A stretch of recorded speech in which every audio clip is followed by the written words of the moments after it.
Hello, Dr. Bilal. Welcome to Off Script by WJ. Thank you so much for inviting me over here. Pleasure so इससे पहले कि हम conversation को start करें and आप जो है हमें फाइनेंस लिटरेसी के बारे में बताएंगे you look like Olympic Turkish shooter Yusuf That's देके yeah. I got couple of Right. like messages from the colleagues and friends saying about the same. So now you have reiterated. So seems like I'll have to believe now. या कोई इरादा है अभी तक तो नहीं, अभी फाइनेंशियल शूटिंग ही चल रही है. राइट और आज इसी पे बात होगी फाइनेंस लिटरेसी के बारे में बात होगी आज बट हमारे जो व्यूअर्स हैं वो इन्वेस्टमेंट स्टार्ट करने वाले होंगे या कर चुके होंगे so for them what are the most important financial principles जो हर इंसान को regardless of his age apply करना चाहिए कंसिडर करना चाहिए before starting their investment journey. Okay, बिल्कुल. वसाफ, what is important कि ये basically I'll give you the 5 guiding principles. Okay. But before I go ahead with it, मैं आपको ये बताना चाहूँगा कि ये general है. We are ठीक. talking here about the thumb rules. So not in depth, ये नहीं हो रहा है. तो ये आप consider कर लें. Right. Because when you give financial advice to people, so you need to give them, so wherever like disclaimers लिखे हुए होते हैं. So it is because money is involved. So अगर कोई पैसा इसमें invest करे तो it should not be your responsibility. Finally, the decisions is theirs. तो 5 बेसिकली मेजर जो है प्रिंसिपल्स है जो कंसिडर करनी चाहिए. वन, दैट आपको अर्ली एज में स्टार्ट करना चाहिए. तो early age, by early age I mean 20s में. तो क्योंकि because now what we are seeing is कि छोटी सी उम्र से लोग अब स्टार्ट कर रहे हैं कमाना, चाहे पैसिव इनकम कर रहे हैं, पार्ट टाइम कर रहे हैं, यहाँ से पढ़ाई भी साथ साथ कर रहे हैं. तो वो अब एक ये हो गया स्टार्ट. तो अर्ली एज से जितना आप स्टार्ट करेंगे तो कंपाउंडिंग आपको फायदा मिल रहा है. What I mean by compounding means like अगर आप अभी इन्वेस्ट कर रहे हैं तो आप इंटरेस्ट भी उस पर कर रहे हैं या इन्वेस्टमेंट कर रहे हैं इन फॉर्म ऑफ, तो वो आपको फायदा मिल रहा है. तो अर्ली एज से ही मिल रहा है. So the earlier you start better for you. Second one, that आपको डाइवर्सिफिकेशन बिलीव. सो डाइवर्सिफिकेशन का मतलब कि एक ही एसेट क्लास में इन्वेस्ट नहीं करना है. Okay. So multiple asset class में इन्वेस्ट करना है. कुछ थोड़ा सा स्टॉक्स में इन्वेस्ट करना है, कुछ बॉन्ड्स में इन्वेस्ट करना है, मे बी रियल एस्टेट में. तो डाइवर्सिफाई करने हैं अपने ऑप्शंस. ये हो गए 2. तीसरा हो गया कि one, that you have to have consistency. So अगर आप आज इन्वेस्ट कर रहे हैं तो 1 साल रुक के फिर से करेंगे, 2 साल रुक के फिर से करेंगे, नहीं. So you need to be consistent with your, अगर आप स्मॉल ही कर रहे हैं मगर कंसिस्टेंट कर रहे हैं. तो कंसिस्टेंट से अगर मार्केट वॉलेटाइल भी हो रहा है, लो अप भी हो रहा है, मगर फिर भी आप कंसिस्टेंट रहे तो आपको फायदा मिलेगा ही मिलेगा लॉन्ग टर्म में. थर्ड जो है वो है कि आप लोगों को we have to consider that emergency. So you have to have emergency fund before you start investing. So when we talk about the emergency fund, we talk here about कि आपके पास 3 to 6 months की living expenses, जो आपकी basic living expenses है, वो पहले आपको set aside करनी है, फिर जाके investment करनी है. Okay. So these are the 4-5 basic guidelines जो आपको consider करनी है. और साथ साथ which is one is last and very important thing, which is like understanding the risk and reward. So आप कितना रिस्क ले सकते हैं और कितना आप रिटर्न्स एक्सपेक्ट कर रहे हैं. So जितना आप रिटर्न्स हाई एक्सपेक्ट करेंगे उतनी आपको हाई रिस्क लेनी पड़ेगी. So these are the 5 basic principles while you start investing. Right, you mentioned कि आपको अर्ली स्टार्ट करना चाहिए लाइक इन योर 20s. सो क्या 20s में, 30s में या 40s में या 50s में पर्सन की इन्वेस्टमेंट स्ट्रैटेजी डिफरेंट होनी चाहिए और it should be the same? देखिए वसा भाई, बेसिकली हर एज पे डिफरेंट, बेसिकली हमारा रिस्क टेम्परमेंट, इनकम लेवल्स और एज के साथ साथ डिफरेंट जरूरियात के तकाजे रहते हैं. तो 20s में वी सजेस्ट कि हाई रिस्क वाले आप ले लो assets. Why high risk? Because high returns होते हैं और उस टाइम पे आपकी एज भी ऐसी है कि अगर नुकसान भी हो जाए, ह्यूज लॉस भी हो जाए, you can still cope up with that. Okay. So we suggest that time कि high risk, high reward वाले assets class आप ले लें. So stocks में आप invest करें. Okay. So cryptocurrency especially आप invest करें उस टाइम पे. So अगर आपका ठीक ठाक सा portion आपका investment का cryptocurrency में जाता है, तो ये suggest okay by 20s. Okay. By 30s, the moment you reach 30s, तो उसमें हम लोग चाहते हैं कि balance हो जाए. So balance between high risk and then moderate risk. Right. तो वो थोड़ा सा वो करके स्टॉक्स, तो क्रिप्टो करेंसी भी again we suggest but lower portion of it. Okay. So अगर वहां पे आप 30-40% कर रहे हैं तो यहाँ पे हम लोग सजेस्ट करेंगे कि 20% करें, तो कम करें रिस्क। तो by the age you reach 40 तो आपको कोशिश करनी है कि आपकी जो इन्वेस्टमेंट हो वो आपको पैसिव इनकम स्टार्ट जनरेट करना करे। तो कुछ पैसिव इनकम, साइड बिजनेस और समथिंग विच स्टार्ट्स, तो आप उनमें चीजों में इन्वेस्ट करें जिधर से इनकम आने लगे। So means like kind of stability towards your 40s में आप स्टेबिलिटी की तरफ जा रहे हैं। By the age you reach 50s so उस टाइम पे वी सजेस्ट कि better be safe, no risk at all, try to avoid the risk. And क्योंकि वो एज एक ऐसी रहती है कि रिस्क टॉलरेंस बिल्कुल कम रहता है, तो वी सजेस्ट कि एफडीज में इन्वेस्ट करें या ब्लू चिप कंपनीज में इन्वेस्ट करें, रियल एस्टेट में इन्वेस्ट करें, तो वो सब चीजें बॉन्ड्स में इन्वेस्ट करें दैट टाइम। तो that is the difference between the different age group और different asset class. And also कि जब आप 50s में होते हैं यू एक्सपेक्ट कि वहां से पैसा आएगा, not you don't have to take risk, higher बिल्कुल। सो यू नो इसमें आपने मेंशन किया क्रिप्टो करेंसीज, और बहुत सारे हमारे व्यूअर्स है पर्टिकुलरली इंडिया में जिनको क्रिप्टो करेंसी के बारे में उतनी नॉलेज नहीं है। So I want you to please break down एक लेमैन लैंग्वेज में कि एग्जैक्टली क्रिप्टो करेंसी क्या है। क्रिप्टो करेंसी एक डिजिटल और वर्चुअल करेंसी है। नाउ अब ये डिजिटल और वर्चुअल करेंसी क्या होता है, बेसिकली जब भी हम अगर एटीएम पे या नेट बैंकिंग थ्रू ये कर रहे हैं तो वही से कि पैसा आपके फिजिकली तो ट्रांसफर नहीं हो रहा है, बट ये डिजिटली अब ट्रांसफर हो रहा है। तो इसी तरह से लेकिन ये जो हम ट्रांजैक्शंस कर रहे हैं नेट बैंकिंग थ्रू अभी जो कर रहे हैं, तो ये सारा मॉनिटर और गवर्न कर रहा है गवर्नमेंट। सो हर किसी कंट्री की एक गवर्नमेंट उसकी मॉनिटर कर रही है, उसको देख कर रही है, मनी सप्लाईज कंट्रोल कर रही है। लेकिन जो now in case of cryptocurrencies, this is not governed by one single person or one single organization or not even the governments as of now. तो regulations आ रहे हैं, अभी डेवलप हो रहे हैं, तो अभी ब्लॉकचेन का सिस्टम है इसमें। सो व्हाट इज ब्लॉकचेन का कंसेप्ट कि आपने भी अपने घर पे कंप्यूटर रखा हुआ है, सिस्टम्स रखे हुए हैं, हर मतलब देयर आर मल्टीपल ग्लोबली बहुत सारे ये सिस्टम्स जिधर वो ट्रेजरी एक ये कर रहे हैं, तो उधर उनका अकाउंट्स रखे रहते हैं कि किधर से अकाउंट किसने ट्रांजैक्ट किया, कितना किया, how much. So they are basically ledgering it down. And then there's a concept of mining of cryptocurrency that goes detail में। तो अभी मोटा मोटा यही है कि crypto currency is basically a digital और virtual currency that's not governed by the government. So that's why ये वॉलेटाइल बहुत है और दैट्स व्हाई ये बहुत ही रिस्कियर भी है compared to other of the asset classes. Riskier in what sense? Riskier, इसका price keep on changing, fluctuating very fast. So daily basis पे, even in on hourly basis, इसके rates जो है, prices, movement बहुत fast जा रहे हैं, ऊपर नीचे. So that's why risk is involved. So do you recommend investing in cryptocurrencies, and which one you would recommend? So अभी what I suggest कि क्रिप्टो करेंसी भी आप इन्वेस्ट करें at a lower age, but small portion of it.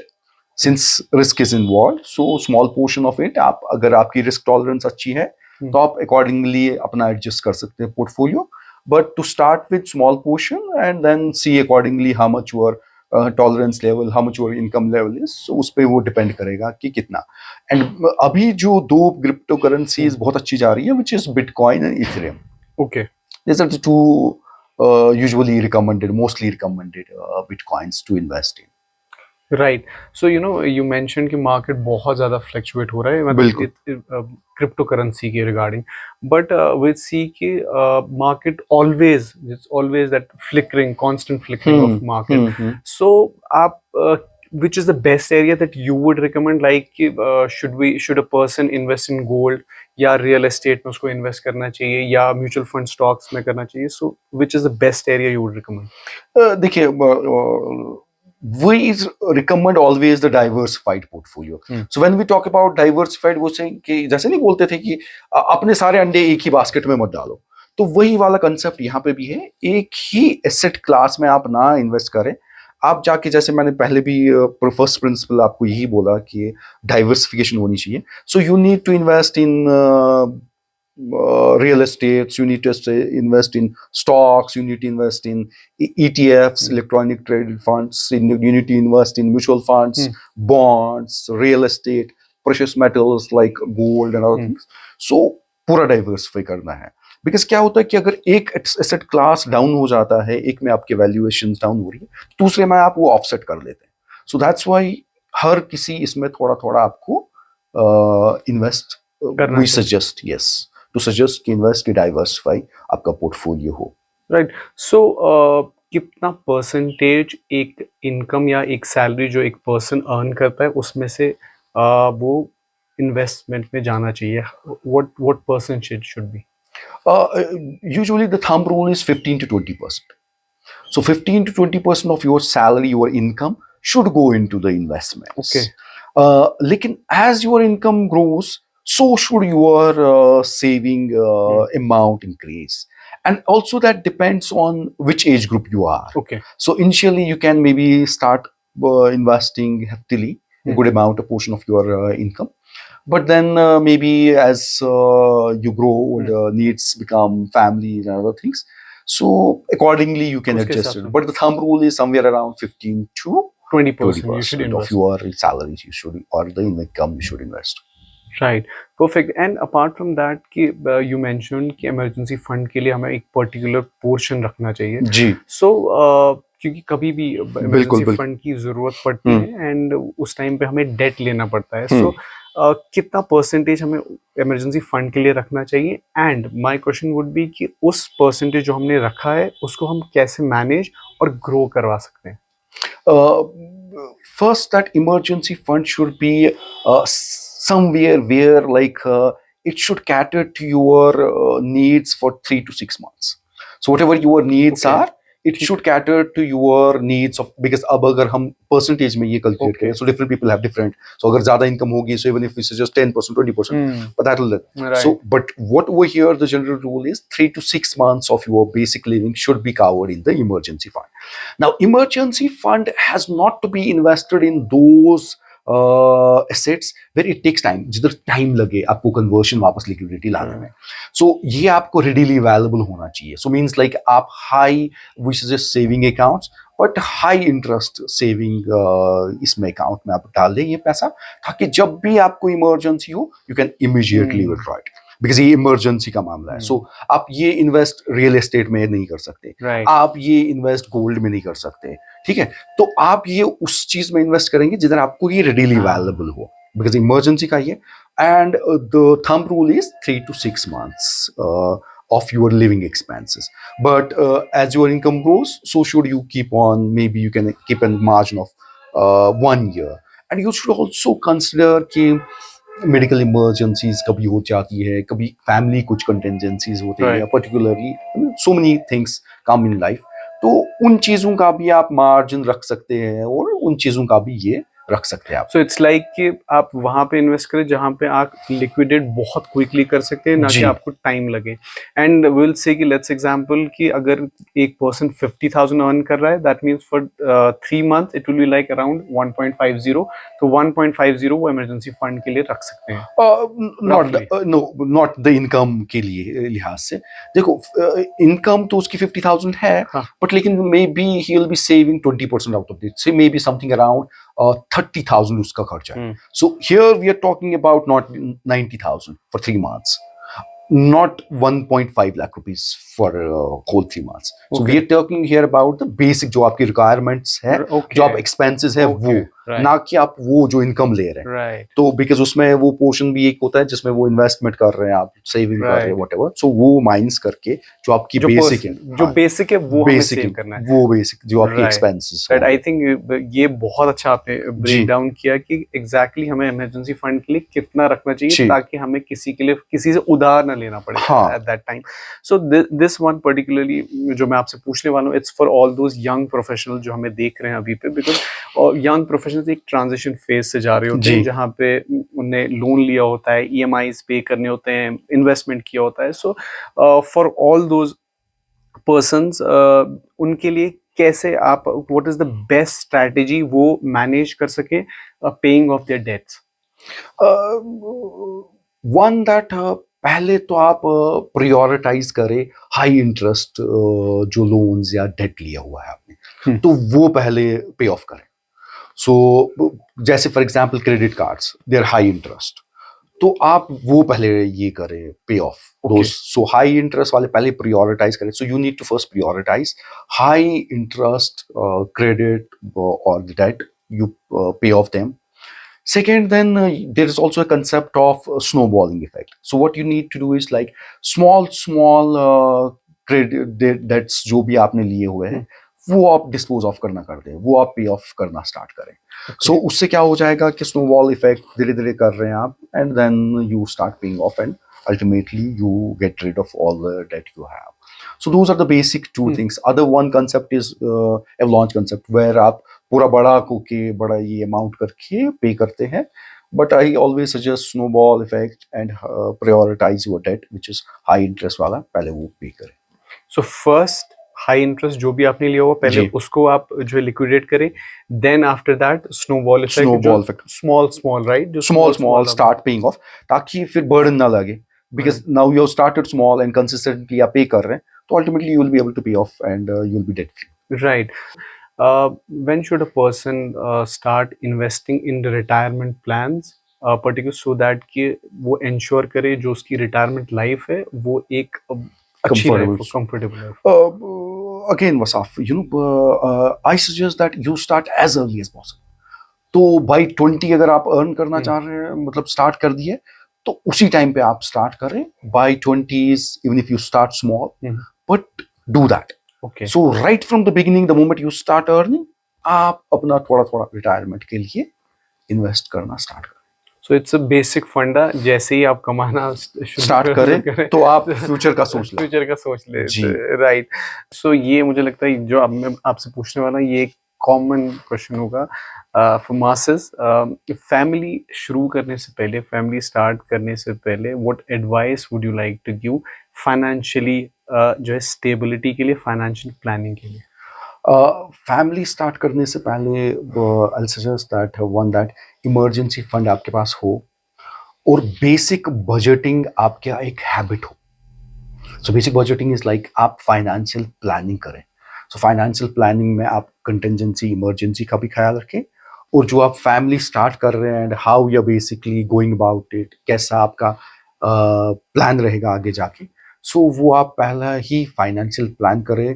Put down things, you should have some savings, so that when you start the family, so that you can meet all their expenditures, their whatever the needs are there. Right. So basically fulfilling their all the needs. So you should have that much of money with you. Perfect. So last question, one advice you would like to give जो अभी investment start करने वाले?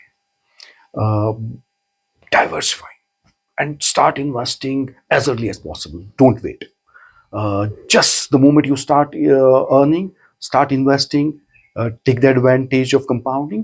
And far most important thing, keep yourself financially literate. Financial literacy does not mean here bank account है आपके पास, आपको पता है banking क्या काम करती है, सेविंग क्या है, इंटरेस्ट क्या है, लोन किधर से लेना है. It means it's so evolving and changing that we, like as financial experts, have to keep ourselves abreast.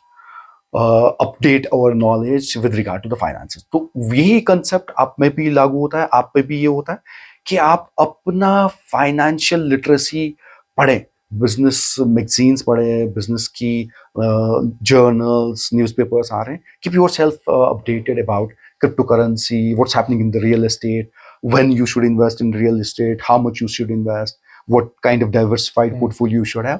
तो फाइनेंशियली लिटरेसी बहुत एक इम्पॉर्टेंट, सबको काम करने की जरूरत है. Right. मतलब बेसिक ही नहीं, बट क्योंकि फाइनेंशियल वर्ल्ड सो इवॉल्विंग है, सो ये चीजें हैं हो रही है, तो आपको करना पड़ेगा. You have to keep pace with financial literacy. तो अगर आप वो कर पा रहे हैं और आपको पता है, तो आप फाइनेंशियली प्रूडेंट और वाइज डिसीजंस लेंगे, तो आपकी इन्वेस्टमेंट सही होगी. तो that's my advice to people who are yet to start and people who have already started. All right. Thank you so much. Pleasure talking to you. A pleasure talking to you. Thank you so much, Wasaf. Thank you. Thank you.